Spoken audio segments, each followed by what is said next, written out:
Let me ask you something. Have you ever spent hours studying for a test only to forget everything during the test? A lot of students believe that success comes from studying longer, pulling all-nighters, and rereading notes again and again. But psychology research shows that the problem usually is not how much you study, it's how you study.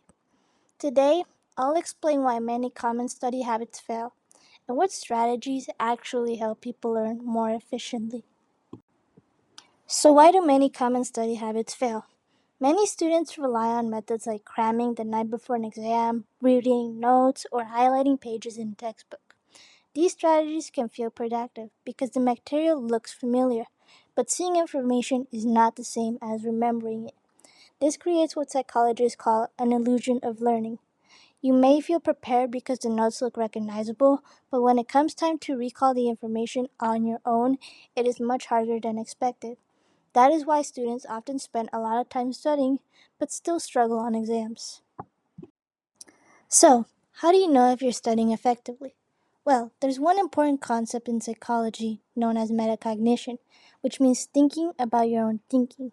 In learning, metacognition means being aware of whether you truly understand something or whether you only think you do.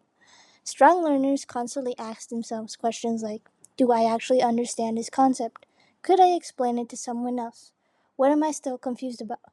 Instead of passively reviewing material, they monitor their understanding and adjust their study strategies when something is not working.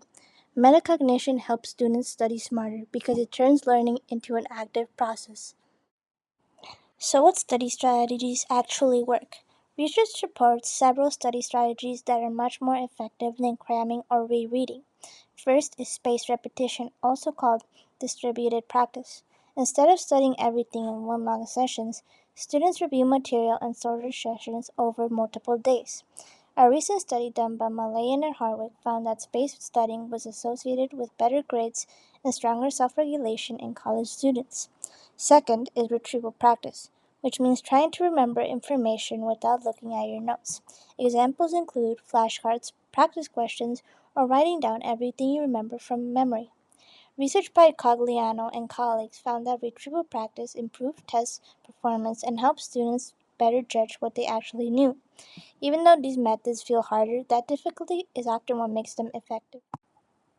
So, how do you apply these study strategies? Instead of waiting until the night before an exam, students should study a little bit each day. Instead of rereading notes 5 times, quiz yourself once. Instead of passively highlighting pages, explain the concept in your own words. Short, focused study sessions with active recall are usually the most effective way than long distance sessions. In conclusion, psychology teaches us that learning is not about spending the most time studying. It's about using strategies that actually work. By using metacognition, spaced practice, and retrieval practice, students can learn more efficiently, remember information longer, and perform better in school. So in the future, do not just study harder, study smarter.